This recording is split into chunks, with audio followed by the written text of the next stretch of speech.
Hello students, today we will talk about methods of measuring dispersion. Okay, हम बात करेंगे किसकी? Methods of measuring dispersion. Okay,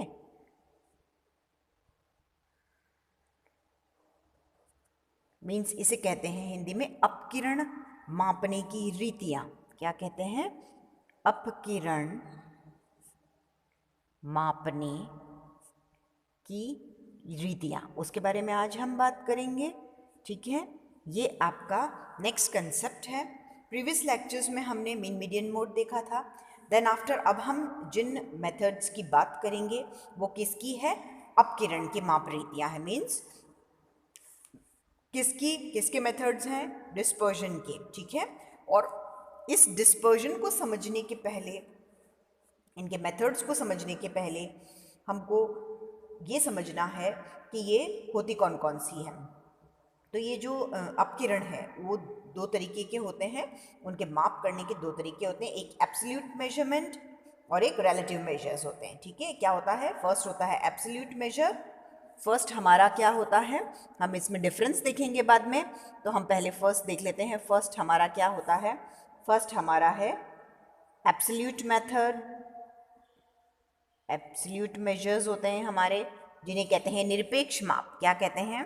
उन्हें हिंदी में कहते हैं निरपेक्ष माप. और सेकंड जो हमारी हैं, सेकंड जो हम देखेंगे वो होते हैं, क्या होते हैं? Relative measures. क्या होते हैं वो? रिलेटिव मेजर्स होते हैं. और इन्हें हम क्या कहते हैं? इन्हें हम कहते हैं सापेक्ष माप. एक निरपेक्ष, एक सापेक्ष माप. ठीक है, फर्स्ट हमारा क्या है? रिलेटिव मेजर है. ठीक है, और सेकंड हमारा क्या है? एब्सोल्यूट मेजर है. एक हमारा एब्सोल्यूट मेजर है जिसे निरपेक्ष माप कहते हैं, एक हमारा रिलेटिव मेजर है जिसे सापेक्ष माप कहते हैं. अब बात करते हैं एब्सोल्यूट मेजर्स की, निरपेक्ष माप की. कि क्या होता है कि जब कोई श्रेणी में बिखराव होता है, मीन्स वो डिस्टर्ब होते हैं, उनका माप करने के लिए इसको क्या किया जाता है? उन श्रेणियों को इकाई में डिस्क्राइब किया जाता है, व्यक्त किया जाता है, और वो ये होता है. मतलब अगर कहें हम के एग्जाम्पल देखें तो हम ये कह सकते हैं कि कीमत जो रुपयों में होती है, व्यक्ति की लंबाई या कपड़े की लंबाई जो मीटर में होती है, पर्सन का जो वेट होता है, वजन होता है, वो किलोग्राम में होता है, इस तरीके से. ठीक है, देन सेकंड बात आती है सापेक्ष माप की. सापेक्ष माप की अगर हम बात करें तो हम ये कहेंगे कि वो क्या होता है? अपकिरण के जो ये निरपेक्ष माप होते हैं, जो अभी हमने मीनिंग देखा, उस माप की श्रेणी के माध्य भाग देने पर जो हमको वेरिएशन, जो रेशो मिलता है ना, क्या होता है? अपकिरण के निरपेक्ष माप को श्रेणी के माध्य भाग देने पर, है ना, उसको माध्य भाग जब दिया जाता है उसको, तब वो क्या कहलाता है? मीन डिविडेशन जो किया जाता है तब वो कहलाता है अपकिरण का सापेक्ष माप. मतलब अगर ये कहा जाए कि जो भारत है और भारत में 32% व्यक्ति जो है वो निर्धनता रेखा के नीचे हैं, तो ये क्या होएगा? सापेक्ष इसका माप होगा. तो ये तो जनरल कंसेप्ट था, ये आपके सिर्फ समझने के लिए है कि दो तरीके के माप होते हैं. अब हम इन दो तरीके के माप में आगे देखेंगे कि कौन कौन से ये होते हैं. ओके, तो अब हम इनको देखते हैं कि ये कौन कौन से होते हैं. वो देख लीजिए आप कि इनको हम डिवाइड करेंगे. ओके, हम इसको डिवाइड कर देते हैं. हम देखेंगे निरपेक्ष माप में क्या आएगा और हम देखेंगे सापेक्ष माप में क्या आएगा. ठीक है, तो आप यहाँ देखिए, फर्स्ट बात आ रही है निरपेक्ष माप की. एब्सोल्यूट जो मेजर्स होते हैं उसमें क्या क्या है और हमको आगे कौन कौन से सम्स करने हैं वो भी इसके अंदर आपको क्लियर कर दिया जाएगा. ठीक है, फर्स्ट हमारा है रेंज, उसे कहते हैं हम विस्तार. फर्स्ट क्या है? रेंज, उसे कहते हैं विस्तार. ठीक है, और सापेक्ष माप में क्या आएगा? सापेक्ष माप में सिर्फ इसका कोएफिशिएंट आएगा, है ना. क्या? विस्तार गुणांक उसे कहते हैं. क्या कहते हैं? उसे कहते हैं विस्तार गुणांक, उसे कहते हैं कोएफिशिएंट. कोएफिशिएंट ऑफ रेंज उसे कहेंगे. ठीक है, सेकंड यहाँ पे हम बात करते हैं किसकी? हम बात करेंगे क्वार्टाइल डेविएशन और इंटर क्वार्टाइल रेंज की. ठीक है, हम क्या बात करेंगे? क्वार्टाइल डेविएशन की बात कर रहे हैं हम. और इंटर क्वार्टाइल रेंज की, इंटर क्वार्टाइल रेंज की बात कर रहे हैं। ये आपके शॉर्ट में लिख दिया है हमने। इसे कहते हैं चतुर्थक विचलन। किसे कहते हैं? क्वार्टाइल डेविएशन को कहते हैं चतुर्थक विचलन। और फिर आएगा अंतर चतुर्थक विस्तार, अंतर चतुर्थक विस्तार। ठीक है। और यहां हम देखें किसमें, रिलेटिव मेजर में, सापेक्ष माप में देखें तो क्या आएगा? चतुर्थक विचलन गुणांक आएगा। क्या आएगा यहाँ पे? यहाँ आएगा चतुर्थक विचलन गुणांक। ये क्या कहलाएगा? ये कहलाएगा कोएफिशिएंट ऑफ क्वार्टाइल डेविएशन। क्या कहलाएगा? Coefficient of quartile deviation. ये आपके शॉर्ट में लिख दिया है हमने, थोड़ा टाइम बचेगा अपना। नाउ देन फिर हम थर्ड की बात करते हैं। इन सबसे रिलेटेड हम सम्स भी देखेंगे आगे, है ना। थर्ड होता है मीन डेविएशन, माध्य विचलन। थर्ड क्या होगा? थर्ड हमारा होगा मीन डेविएशन, उसे कहेंगे माध्य विचलन। इससे रिलेटेड भी हम सम्स देखेंगे। देन रिलेटिव मेजर्स के अंदर क्या आएगा? रिलेटिव मेजर्स के अंदर अपना आएगा कोएफिशिएंट ऑफ मीन डेविएशन। क्या देखेंगे हम? माध्य विचलन गुणांक, माध्य विचलन गुणांक। ओके, ठीक है। ये क्या आएगा आपका? कोएफिशिएंट ऑफ मीन डेविएशन आएगा आपका, कोएफिशिएंट ऑफ मीन डेविएशन। इसे शॉर्ट में एमडी हम लिख रहे हैं। ठीक है। इससे रिलेटेड सम्स भी हम देखेंगे। सिर्फ आपके क्या है, एब्सोल्यूट मेजर्स जो हैं उनका जो कोएफिशिएंट निकालेंगे, उनका जो मल्टीपल निकालेंगे, उनका जो गुणांक निकालेंगे, वो यहाँ पे क्या होगा? रिलेटिव मेजर्स जो हैं हमारे, सापेक्ष माप जो है उसके अंदर हम देखेंगे। ओके। फोर्थ हमारा है स्टैंडर्ड डेविएशन, प्रमाप विचलन। इसके भी हम सम्स देखेंगे। स्टैंडर्ड डेविएशन उसे क्या कहते हैं? उसे कहते हैं प्रमाप विचलन। ओके, उसे क्या कहते हैं? प्रमाप विचलन। और यहाँ क्या देखेंगे हम? ऑब्वियस है, यहाँ हम देखेंगे कोएफिशिएंट ऑफ स्टैंडर्ड डेविएशन। क्या देखेंगे हम? Coefficient of standard deviation. Standard deviation को SD से इंडिकेट हम करेंगे शॉर्ट में। ये क्या होगा? प्रमाप विचलन गुणांक। मतलब हमने एब्सोल्यूट मेजर में जो देखा है उसका गुणांक किधर निकालेंगे? हम रिलेटिव मेजर में निकालेंगे। ठीक है, प्रमाप विचलन का गुणांक। ठीक है। और लास्ट जो एब्सोल्यूट मेजर है, निरपेक्ष माप है, उसके अंदर क्या आएगा? लॉरेंस वक्र। क्या आएगा उसके अंदर? लॉरेंस कर्व, लॉरेंस वक्र। ठीक है। ये आपके इस तरीके से आपके ये सम्स होते हैं।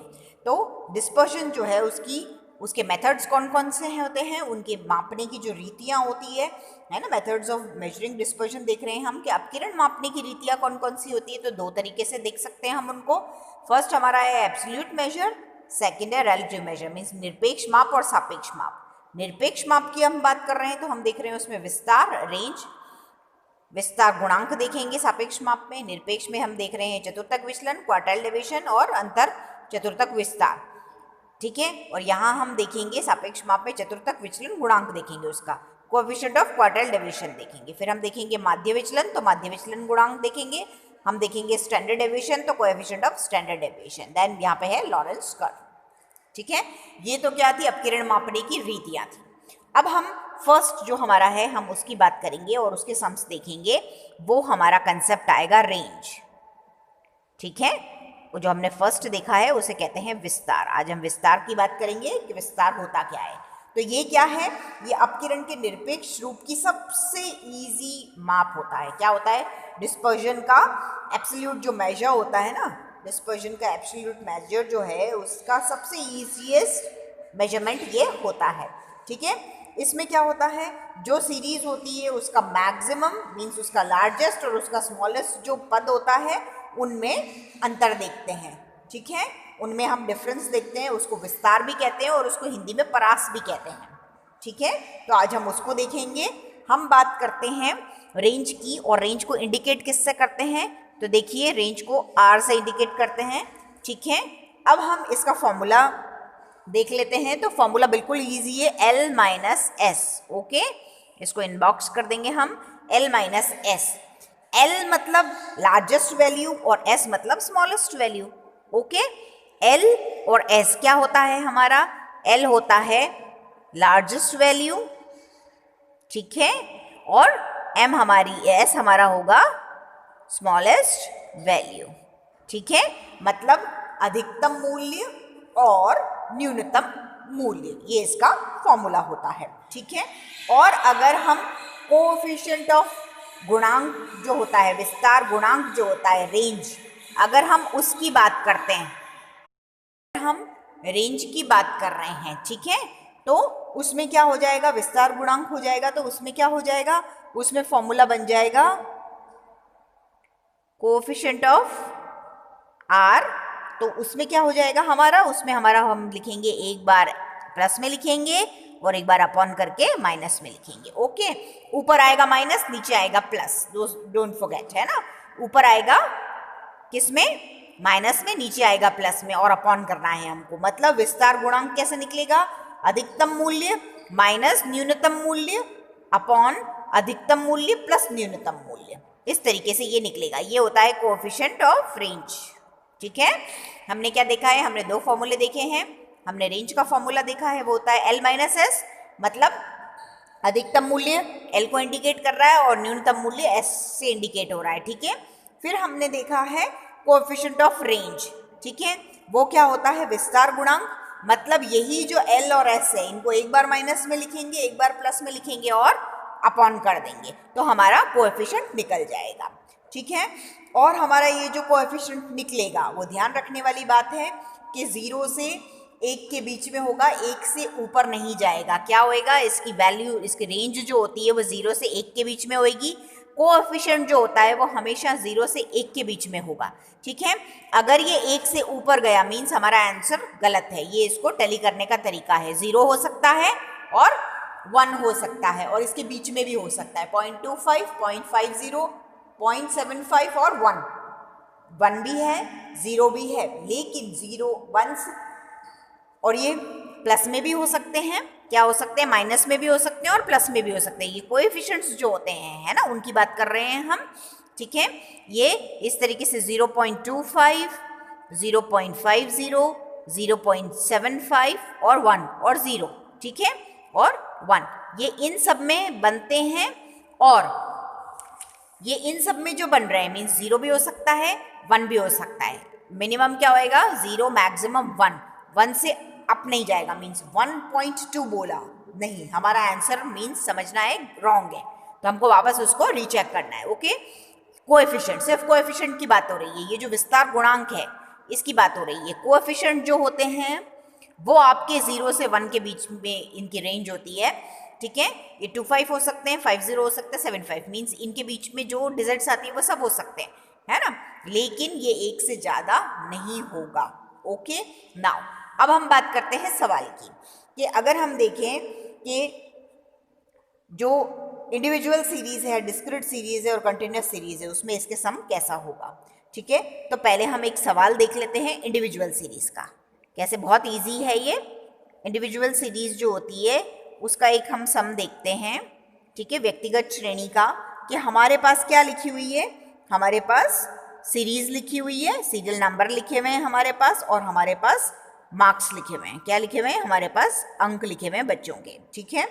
सीरियल नंबर कितना है हमारा? 1, 2, 3, 4, 5 एंड 6। ओके, सीरियल नंबर हमारा कितना है? 1, 2, 3, 4, 5 एंड 6, ये हमारे हो गए हैं सीरियल नंबर। अब इनके मार्क्स देखेंगे हम। जो 1 नंबर है उसकी 24, देन 30, देन 64, देन 50, 50, देन कितना है? 24, 30, 64, 50, 50, देन फिर आएगा 34 और है 72। ओके, ठीक है। 1 का कितना है? 24, 30, then 64, then 50, then 34 and then कितना है? 72। ओके, अब हमारा फॉर्मूला क्या था? हमारा रेंज का फॉर्मूला कितना था? L माइनस एस, ठीक है। तो अब हम यहाँ ये जो मार्क्स हैं इनमें देखेंगे, क्योंकि इंडिविजुअल सीरीज है तो इनमें हम देखेंगे कि सबसे लार्जेस्ट वैल्यू क्या है। तो इसमें ऑब्जर्व करके हम देख रहे हैं कि सबसे लार्जेस्ट वैल्यू कितनी है, 72। ओके, और सबसे स्मॉलेस्ट वैल्यू कितनी है, तो सबसे स्मॉलेस्ट यहाँ कितना है, 24। हमको इसको सॉल्व करना है। 72 माइनस 24 कितना हो जाएगा, हमारा हो जाएगा 48। ओके, नाउ ये तो क्या हो गया, विस्तारांक कितने हैं, तो आंसर हमारा हो गया 48। अब हम इसके कोएफिशिएंट की अगर हम बात करते हैं तो कोएफिशिएंट ऑफ रेंज कितना हो जाएगा इसका, कोएफिशिएंट ऑफ रेंज अगर हम देखें तो वो कितना होगा, तो हमको क्या करना है, L minus S upon L plus S, है ना। तो L माइनस एस हमारा कितना है, 72 माइनस 24 अपॉन 72 प्लस 24। इसको हमको प्लस माइनस करना है, और इसको हम प्लस माइनस करेंगे तो हमको कितना मिलेगा, 72 में से 24 माइनस किया, ऑलरेडी हमने निकाल दिया है रेंज, तो वो तो हो गया कितना, 48।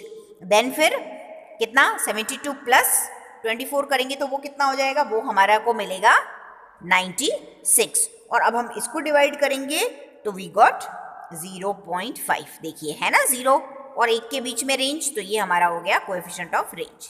ये इस तरीके से इंडिविजुअल का सम हम करेंगे। ओके, नाउ ये तो किसकी बात थी, इंडिविजुअल सीरीज की बात की है हमने, ठीक है। अब हम बात कर रहे हैं किसकी, अब हम देखेंगे कौन सा सम, डिस्क्रीट सीरीज का सम देखेंगे, ठीक है। अब डिस्क्रीट सीरीज की बात करते हैं तो हम डिस्क्रीट सीरीज बना लेते हैं एक, है ना। तो वो डिस्क्रीट सीरीज कैसे बनेगी, तो देखिए यहाँ पे वही मार्क्स हैं, है ना। हम सेकंड किसकी बात कर रहे हैं, सेकंड हम बात कर रहे हैं डिस्क्रीट सीरीज की, ठीक है। डिस्क्रीट सीरीज देख रहे हैं हम, कौन सी है, खंडित श्रेणी कहते हैं इसे। और इसकी बात हम कर रहे हैं तो यहाँ मार्क्स देखेंगे पहले हम, तो मार्क्स कितने हैं, क्योंकि डिस्क्रीट सीरीज है तो सीरीज चेंज हो जाती है, 5, 10, 15, 20, 25 एंड 30। ओके, नाउ अब कितना, नंबर्स ऑफ स्टूडेंट कितने होंगे, नंबर्स ऑफ स्टूडेंट्स की अगर हम बात कर रहे हैं तो वो कितने होंगे, विद्यार्थियों की संख्या। तो यहाँ देखिए 42, 32, 46, 18, 12 एंड 10। ओके, ये हो गया, ठीक है। नाउ अब फॉर्मूला वही हमारा, क्या है फॉर्मूला, रेंज इक्वल्स टू क्या होएगा, L माइनस एस। तो हमारी रेंज देखेंगे हम, तो लार्जेस्ट देखेंगे हम, कहाँ देखेंगे, डिस्क्रीट सीरीज में। तो डिस्क्रीट सीरीज में हम कहाँ देखेंगे, इन मार्क्स में देखेंगे, डोंट फॉरगेट, है ना। हम इंडिविजुअल सीरीज थी इसलिए सीरियल नंबर कौन से थे उनमें देख रहे थे, है ना। वहाँ पे हम जो नंबर ऑफ स्टूडेंट्स थे या मार्क्स जो थे हम वो देख रहे थे। यहाँ हम जो नंबर ऑफ स्टूडेंट्स है वो नहीं, हम मार्क्स में देखेंगे। क्यों, क्योंकि ये डिस्क्रीट सीरीज है। तो लार्जेस्ट कितना है, 30, स्मॉलेस्ट कितना है, 5। ये कितना हो जाएगा हमारा, 25। मीन्स रेंज हमारी कितनी आई, 25। ओके, नाउ अब क्या होगा, ये रेंज हमारी कितनी हो गई है, 25 हो गई है। अब हम बात कर रहे हैं कोएफिशिएंट ऑफ रेंज की। कोएफिशिएंट ऑफ रेंज हम देखेंगे, फॉर्मूला क्या है हमारा, L minus S upon L plus S. Okay, L minus S upon L plus S है, तो हम क्या करेंगे, वापस यहाँ पे एक बार प्लस में एक बार माइनस में लिखेंगे, right. 30 minus 5 upon 30 plus 5। Okay, तो ये हमें कितना मिलेगा, 30 माइनस 5 और 30 प्लस 5। 30 माइनस 5 हमने निकाल रखा है, वो हमारा हो गया 25, और 30 प्लस 5 कितना होएगा, 35। जब हम इसको सॉल्व करेंगे तो हमारा आएगा 0.714। This is our coefficient of range, ठीक है। कितना आएगा, 0.714 आया ना। 0 से 1 के बीच में कोएफिशिएंट, ये ध्यान रखना है। अब देखिए आप, यहाँ रेंज कितना आया, 25। रेंज कुछ भी आ सकती है ना, वो 1 से अबव आ सकती है, लेकिन जो कोएफिशिएंट ऑफ रेंज है ना, वो कोएफिशिएंट्स जहां आएंगे वो 0 से 1 के बीच में, कहाँ कितने आएंगे, 0 से 1 के बीच में आएंगे। ओके, नाउ अब हम बात करते हैं किसकी, ये तो कौन सी थी, थर्ड, सेकंड देखी अभी हमने, इंडिविजुअल और डिस्क्रीट देख लिए। नाउ अब हम बात करते हैं किसकी, थर्ड की। थर्ड हमारी कौन सी है, थर्ड हमारी कौन सी आएगी यहाँ पे? थर्ड हमारी है कंटिन्यूस सीरीज, ठीक है, ठीक है। कंटिन्यूस सीरीज को जब हम देखेंगे तो उसमें देखते हैं हम कि किस तरीके से हम इस सम को सॉल्व करेंगे। खंडित जो सतत श्रेणी होती है वो होती है, ठीक है। तो हम मार्क्स देख लेते हैं और नंबर ऑफ स्टूडेंट्स देख लेते हैं, नंबर ऑफ स्टूडेंट्स देख लेते हैं, ठीक है। मार्क्स कितने हैं? 10 to 20, 20 to 30, 30 to 40, 40 to 50 and 50 to 60, okay. और मार्क्स कितने हैं? नंबर ऑफ स्टूडेंट, ये तो मार्क्स थे, नंबर ऑफ स्टूडेंट्स कितने हैं? 80, 30, 20, 10 एंड 5, ओके। मार्क्स कितने हैं? 10 से 60 के बीच में है और नंबर ऑफ स्टूडेंट्स कितने? 80, 30, 20, 10 एंड 5। नाउ अब फॉर्मूला वही हमारा L minus S, R equals to L minus S, okay. तो हम R इक्वल्स टू देख लेंगे, यहाँ पे बार बार R लिखने की जरूरत नहीं है, इक्वल्स टू करेंगे लार्जेस्ट वैल्यू और स्मॉलेस्ट वैल्यू। अब कंटिन्यूस सीरीज में भी हम कहाँ देखेंगे? कंटिन्यूस सीरीज में भी जो ये है आपके मार्क्स उन्हीं में देखेंगे। तो लार्जेस्ट कितना है हमारा? लार्जेस्ट है हमारा 60 और स्मॉलेस्ट कितना है हमारा? 10 है ना। लार्जेस्ट हमारा 60, स्मॉलेस्ट हमारा है 10, ओके। तो हम ये कर लेते हैं, ठीक है। अब ये कितना आ जाएगा? ये हमारा आ गया 50। तो ये 50 हमारा क्या है? R इक्वल्स टू हमारा आया 50। नाउ अब